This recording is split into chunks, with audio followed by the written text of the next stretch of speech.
Hello everyone, I'm Chester44, also known as Fly, and welcome to this Let's Play of Wildermyth. Last episode we finished all the Bones of Summer, and I realized I forgot to say what I thought about that campaign, which is, it wasn't bad, but the constant back and forth between the two groups, and the whole political side of the Drauven talking with each other, kinda left me lost and confused a few times trying to get a hold of it. I mean, the ending battle was pretty epic, and I can tell they were trying to keep this epicness of a big, long story, with you ending up dealing with multiple nemeses and foes that were killed one by one, and it all building together. I get that, but it just didn't hold me that much. We got one more campaign to do, and that campaign is the Sun Swallower's Wake. We also have, like, these, which are just procedural, no overarching story, which are things, but I'm not going to bother with those.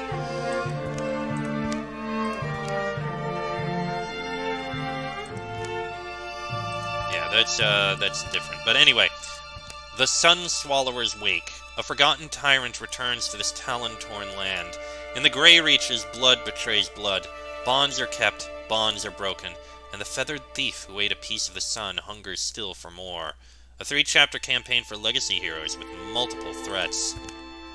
Alright, we'll do it normally. Go in. Come on. I clicked next.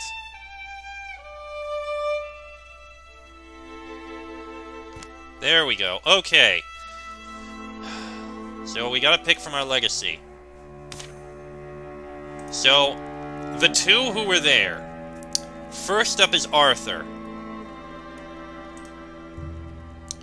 Untouchable, untouchable, paladin, paladin. That seems good. You're going to be one. And the second one traveling together, Bully. You were there with him at the time. So, Jump Jolt Plus. Archery doesn't actually matter. Feedback loop? Yeah, go with that. And as for the third one who is going to join these two, who will join? Tempted to grab Triss just because she's stronger, but it is going to be a third-tier person. Dunbar?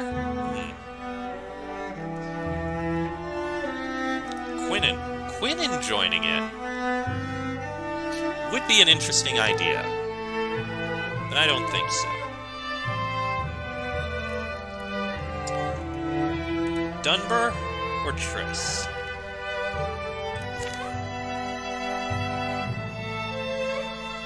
"14 starting calamities? Holy shit! Oh, this is not going to be easy. And since it's only 3, I do need to pick strong guys at the start. Okay, Triss. I think I should pick Triss. Yeah. You two were there during the whole thing that happened, I'm fairly certain. It was you two. Arthur and Bully. So who is going to wander and join? Someone who hadn't been with them. Triss. Because I think Dunbar was with them at the start of this whole thing, wasn't he? No, Dunbar wasn't. He was with he was in the second campaign, wasn't he? Alana was with them. Lucius was in the first campaign. Alana was in the second. I don't remember when Dunbar had joined. Fine. We'll take Triss. Indignance we'll have, because that's absolutely hilarious still. And Wisdom.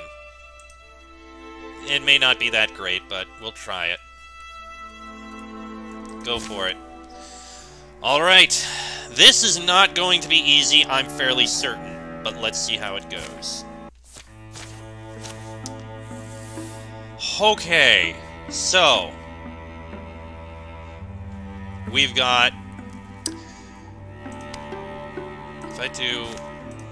Okay. The Woken and Woken Slingers. Got Darts, Stumps, and Haunts. Darts and Stumps are stronger.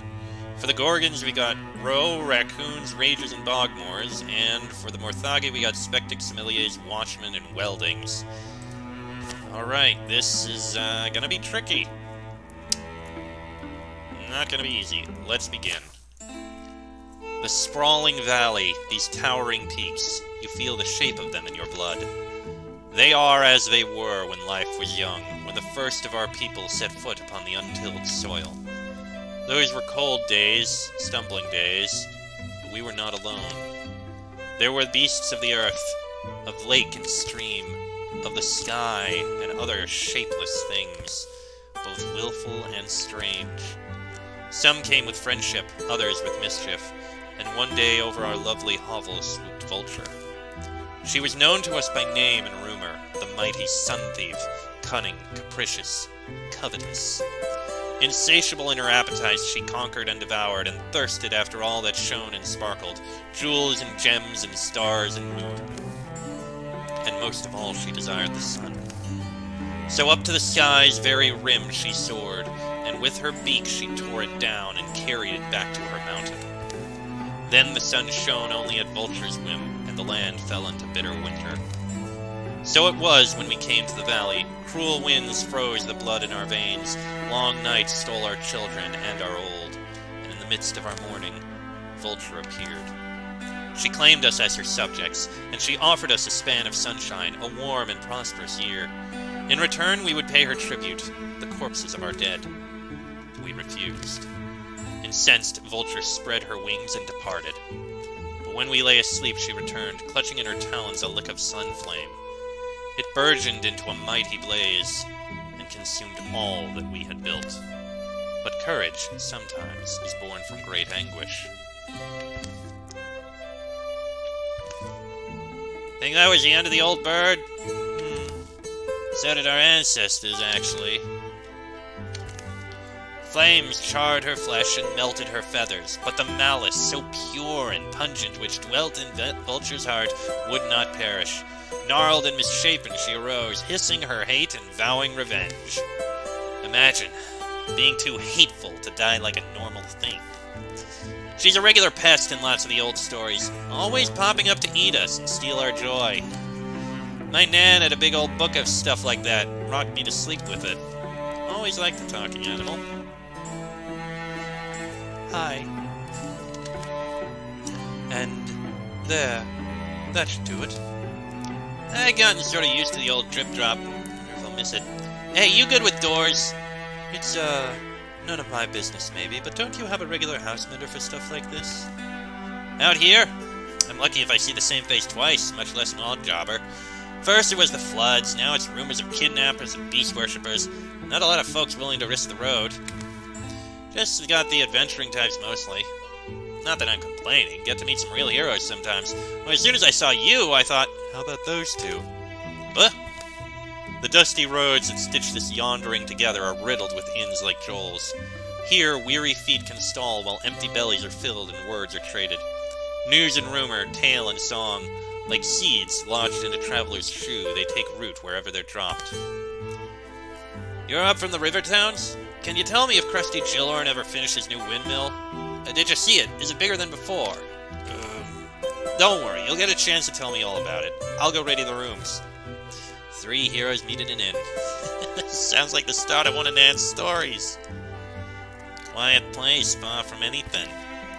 You're on a job too? Yeah, I mean, not any particular job. But when my pockets are empty, I'll take work where it's offered. What are you thinking, bully? I guess asking for help is smarter than not.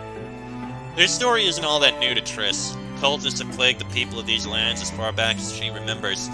And lately it seems every new sun brings another grim tale of their doings.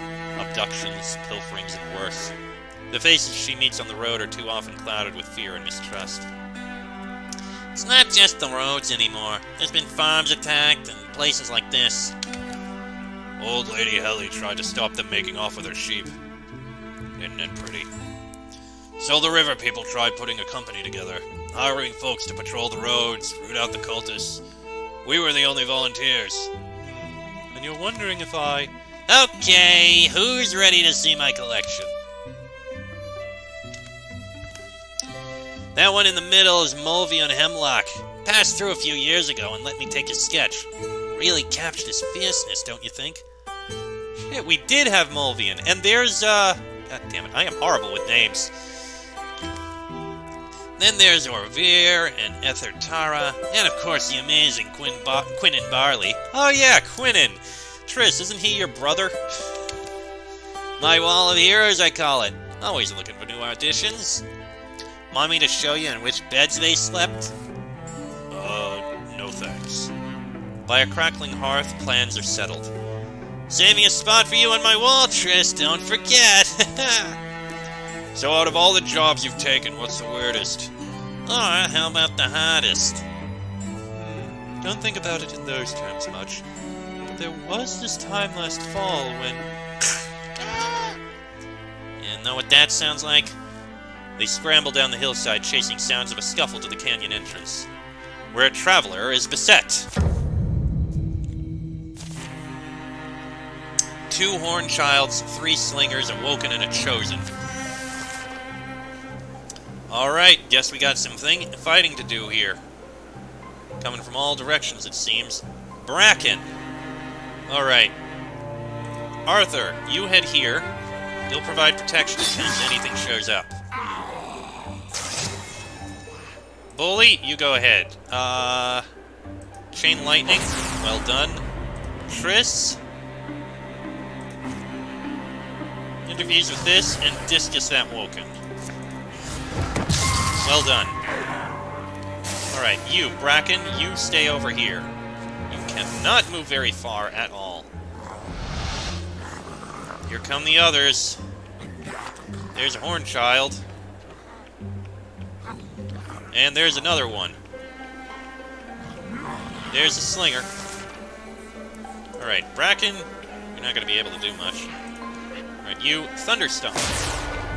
Not really, it did anything. There goes that.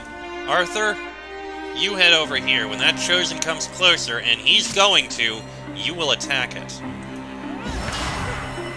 Nice job, Bracken. Well done indeed. Alright, you. Interfuse with this rock and discus this. Ah! Blocked. Alright. Bully, you're gonna do something about that. Oh wow, I'm surprised the chosen didn't actually reach. Alright, Triss, discus again. Well done. Arthur, you step forward, attack the chosen. Well done. Alright, Bully, you're gonna go over to here, shoot that slinger. I don't think you like that, what it did there. And Bracken, you wait there. Prophet's Fury, and he's dead. Okay, well done. That wasn't bad at all. Alright, Bully's a little behind them, but he'll catch up. We done here? Wasn't too, you alright? Yes, just, Oh, didn't even try to catch her. Caught me off guard. Well, we can't leave her here, should we? Where? What? Easy now. There's a place up ahead. You're safe while you're with us. Get some rest. By the time they reach the roadhouse, the stranger is fully awake. She calmly declines all efforts to treat her wounds, accepting only a seat at the table and a bowl of warm broth. She lets the steam bathe her face for a few moments, breathing deeply, then takes the bowl to her lips and drains it. You look brighter. Do they not say that medicine mends the body, while a warm meal restores the mean? Restores the what? The med? I hadn't heard that one. You live around here? Yes. Yes, I have called the Grey Reaches home since I was very young. Grey Reaches? Is that not what you call these lands? Oh, Nan said that was the name a long time ago. The stretch of country. From high atop the grayest peak, all the lands and shadows reach. Oh, something like that. Had a funny way of naming back then. Yes, well, some of us still use the name. Shall we go stand by the fire? It occurs to me, friends, that I owe you an introduction. Bracken is my name. I am a servant. I wouldn't have taken you for... A life of servitude is little valued by some, derided by others. Yet it is the life of my choosing. Other paths presented themselves. Easier paths, perhaps, but deplorable to my eyes. Through every hardship I have stood by my lady, whilst she endured all the ills and indignities the world would inflict. But now, to have her home overrun by those things, worshippers of false gods, what do they call themselves, downers? You talking about deepists? Ah, yes, that's the word. In the roots of our mountain their tunnels sprout and tangle like weeds. In our home, beneath my lady's chair, their leader skulks. And from safety he directs his followers to conquer and pillage. Their numbers grow, they spread, their stronghold all but unassailable, except there are a few passages, entrances which only my lady and I know of. So I came in search of a few brave souls to aid us. Dare I hope that my search is over? Later. Bracken's gone to bed. Tuck it out quick after all the excitement. You've been quiet, Arthur. Something on your mind? Nothing, really. Just thinking it was lucky we found her. And she found us. What we do next isn't really in question, is it? Well, there is one thing. Can't be a real band of adventurers unless you have a name. Something catchy, like, the Chalice and Nalalia, the Mace of Rage, the Rangers of the Ruthless Knife. No, we need a good name.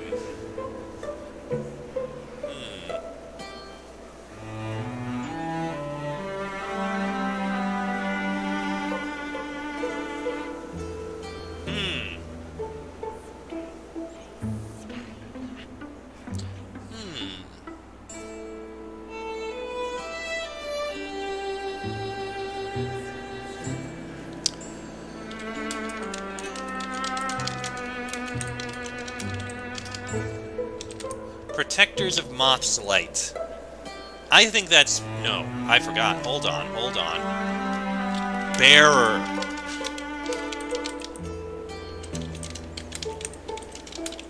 Bearers of Moth's Light. Because Arthur has that bear side of him. Triss has the moth wings, and Bully is consisting of lightning. Bearers of Moth's Light. It's punny, but I think it'll work. Silly too, but what the hell. It's perfect. Here follow the tales of Bearers of Moth's Light, and over the Grey Hills they go. Alright, and it seems we can... Oh, we got an area that we can't get to, but that is locate Grey Mountain, so we'll need to go there. But we can recruit someone, so let's quickly recruit someone. And we can pick from Legacy. Who are we going to take here to join us in this fight? We got Sen, Etheria, Drimdolf, Jared, and Rundon. I think maybe I'll take Sen, actually. Because she is more powerful.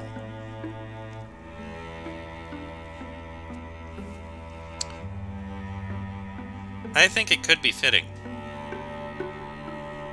No, we need an archer. We need a good archer. Drimdolf.